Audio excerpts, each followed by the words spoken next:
going on? Why am I up here? What is going on? Oh God, I need to cover up a bit. Feeling a bit naked here. And am I paler? I don't want to, like, I think, have I got lighter? What the hell is going on? Why? Oh my God. The updates! Yes, or updates I should say. God damn, it's been a while. Well, I don't really know what to say, to be honest. Does that mean that, I wonder if it's because they've changed the way they're doing updates. Is that now going to affect my, like, form? I mean, to be honest, I kind of like it. I mean, like, the dress, not so much, but, like, I like it quite a lot, actually. Huh. Okay, I don't know what that was, but welcome to episode 77 of Sh4d0wCRAFT Chapter 3, Totality! Well, that was loud and probably a bit over the top, but yeah, screw it. So, a bit of recap, yeah, I think that'll be nice. The dragon is dead, completely turned to stone, absolutely lifeless, it's been taken by corruption, the egg is still missing, so that's a little side quest that we can pay attention to at another time. But for now, something a tiny bit more urgent. See, for anyone who can remember, back in February, I committed to trying something incredibly large, very long, extremely hard, very big and tiring, and for the outcome of it, I do somewhat need something even bigger. And so, yeah, you can kind of see where this is going. I don't know what you guys were thinking about. I was talking about the giant ore tower that went up to world height that gave us over like 200,000 drops. Insane, by the way. It took forever, but 100% worth it. I would never have to mine again. I mean, think about what you want to think about, but we are talking about the game here, not like, you know what, let's not even go there. Yeah, so pretty much straight after we mined down the tower on Twitch, I went ahead and made a list of stuff that would basically need doing as a containment for this kind of thing. And as some of you will know, when out here over on Sh4d0wCRAFT, we like to do things big or even crazily bigger, which is why I decided to print the fonts and text onto somewhere I knew I would not miss, because I constantly fly over it. See, the idea is to tick these boxes off as we go, get them done, and I might even replace this with other words at some point, so that in-game we actually have a checklist of what we need to do. But first, if we slide in through this tight little hole, you'll see this wall of basically listings for farms that need doing, and the ones that are lit up are the ones that have already been done, the ones that don't have lights are the ones that need building, and as you'll see, some of them do actually have names on them being the same item as others, because there's some things I can't get right now without the farms, like bedrock for example. However, what you also may notice is the little row up the top, and if you're wondering why I'm talking like this, I have no idea. It just came along randomly, and you know what, we're going to stick with it for this element. See, this top row here is actually a list of machines that I really want to get built on this world before it dies out. And one of them is a super duper ultra mega lazy man frickin' degger beggar legger frickin' omega super smelter, essentially. And I've had some ideas for this. I've done some testing in a creative world, which I haven't done in a while, which is extremely fun. And I've actually decided to go for a very, very simple design. Now, see, this whole row up the top, it's not just stuff that is kind of necessary. It's more stuff for fun as well. So like a world eater, we've got friggin' like an auto crafter up there, which would be a whole thing. We want like an auto storage system. And the thing is, all of these I'm going to design myself as much as I can. And that's the whole thing with the farms as well. And if we slip through this narrow little crack, we'll pop into a room. And this is what I call the contingency chamber. Basically, because Minecraft is dropping updates in, well, drops now instead of their year-long updates like they used to, stuff is coming out faster, which means more farms are going to be added to the game, or more farm potential is going to be added to the game sooner. which basically means that I need a bigger space where I can start adding item frames and chucking stuff in and all the new items in there to build farms for. And basically, we're just going to keep expanding this every time it fills up. That is essentially the way this is going to go from now. And I do actually have some ideas for new farms too, so I really want to put them into action at some point. Firing on though. We're going to jump into creative for this one. See, I've had a couple variations of the machine, some using water, others using slime, but you know what, I thought, why not just go incredibly simple with it? Also, I've decided to build it in the nether. Why do I do this to myself? Because furnace. And it's a very simple and efficient machine, and it is basically just like, as I said, any other super smelter that you build on like a beginner level, just with a bit of an automation system, which is semi-automatic, would you believe it? Essentially, it's 25 rows across and then 25 back, pretty much 625 blast furnaces. I'm just realizing now that is a lot of iron, and that's times 3 for every single furnace. That's not even including the hoppers, god damn. Okay, well hopefully that should be enough to smelt over 200,000 drops. One would hope. In addition, as you do sometimes, you know, I may have forgotten to gather the resources for this in survival. Yeah. To the iron farm! Right, I think we're almost there. Decided to fly here, because why the hell not? I know I have portals in literally every biome, but flying is more fun now. I kind of miss it. Where are my iron farms? I swear they were, try over this way. Wait, what? Where are my iron farms? It's not like they've grown legs and walked off. Can they do that? Can stuff just grow legs and walk off? Okay.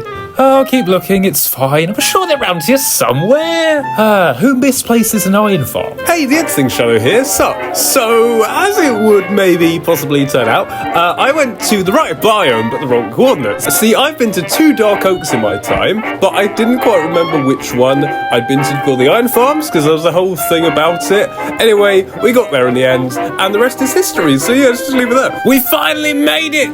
Ah, yes, finally. Right, so something about the iron farms I do want to explain actually as well is that basically it's just all the same iron farm but copied 5 times. We've got a central one in the middle and then 4 copies of it round the outside, north, east, south and west. And the way this works is because they're so equidistant apart, they don't interfere with each other in the villages. And so if we go jump in the centre for a bit, we should produce the amount of iron we need. All we really need to do is just come into the other side here and we've been on in a jiffy. Anyway, we're almost done. I'm so excited. I honestly can't wait to build this thing. It's going to be insane when it works! We just need to grab a tiny bit of stone and then we'll be on our way. And now, the furnace! I must harness the infernal rays to become a miner! Feel like flaming fury! Can we maybe just like blaze over that? Yeah, basically I found an area and you'll never guess where it is, but yeah, we just need to get it mined out to a variable size and we can get to work. There we go. And now just a tiny bit more, and that means upwards and downwards. So yay! Why do I do this to myself? Let's just say I haven't built something really this large in the nether before, and this kind of space, yeah, there's something I didn't quite predict for, and it's causing a slight bit of a problem, but we're doing okay. I'm sure we can deal with it. And there we go, now that we've cleared all that. Oh, I actually decided to put some glass on the floor to make a nice little flog effect. I also put some frogs in the ground to create up all the little slimes that keep spawning. But besides from that, it's all looking fairly well. Other than that, let's get blazed!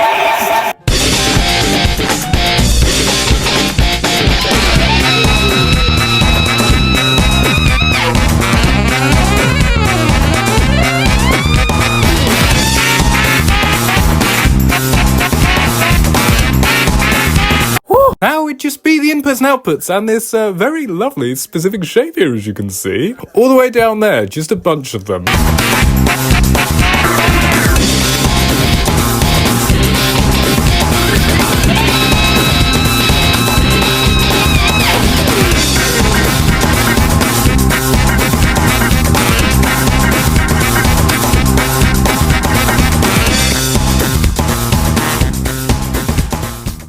Well, that really did take much longer than you would ever think to build, but yeah, it's finally done, and also it looks insanely cool, and it's going to be insanely efficient, I hope.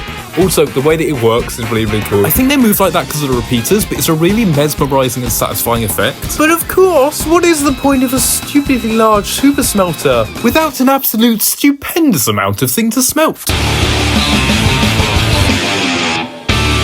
Now for the numbers. Honestly, I don't even know if I've done this right. So, just looking at numbers, the actual total ores of everything was over 60,000. The drops, however, stupendous, absolute insane. I'm never gonna have to mine again. It's insane. It's crazy. It's omega. Prolific. Glorious, if you will. Over 200,000.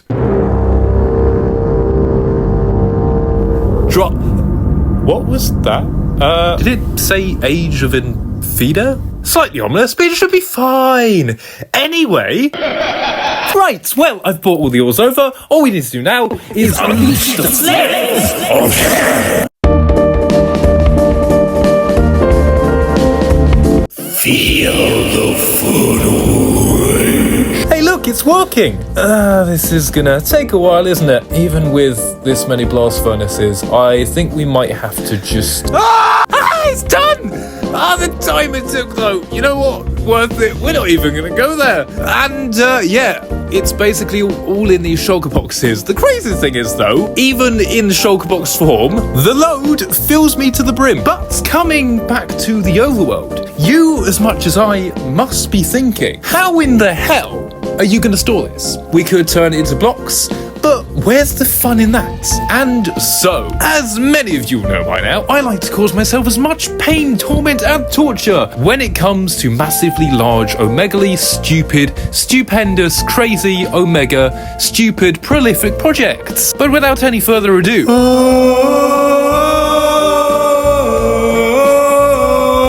Now, I want to introduce you lot to a rather inconvenient piece of machinery I have generously named the Halven Half.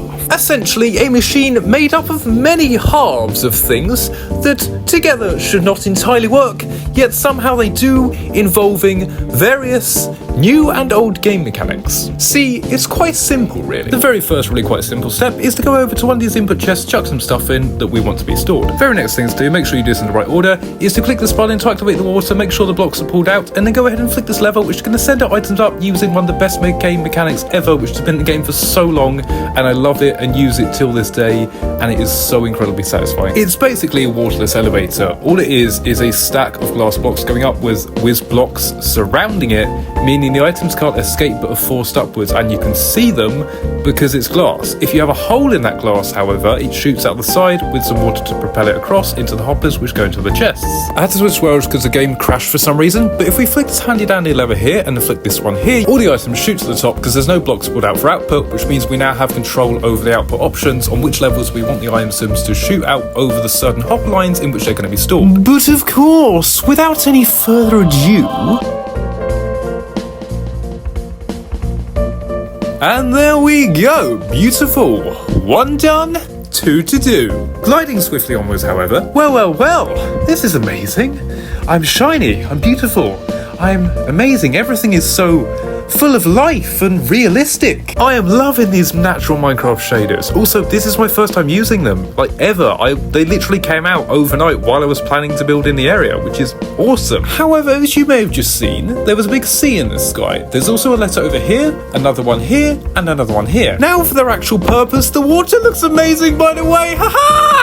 See, these letters each stand for something. They stand for decoration, construction, combat, and nature. All the separate categories that are in the creative menu when it comes to inventory. And so, this is essentially going to be the place where we're building our storage system. We can have 4 different separate corridors, all color-coded with yellow, blue, red, and green as respective to the separate categories.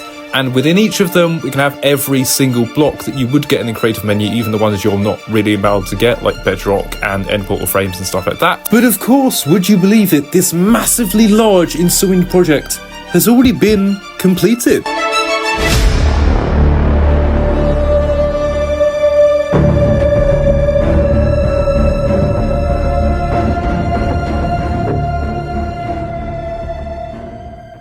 But one last thing before we go though, in the time that I've been making this, the Copper Golem update is actually somewhat semi-released, and you'll be happy to know that I've actually already made a system for this design that fully integrates them into the machinery, which is crazy because I actually did it on my first try. I've never used these guys before, and I really did shock myself. But besides that, consider checking out my socials. I've been doing a lot over on Twitch recently as well, because I'm currently doing a streamathon, which is where I'm going to be basically streaming for every single day of August. Hope you enjoyed. Thanks for watching. I will see you all very soon.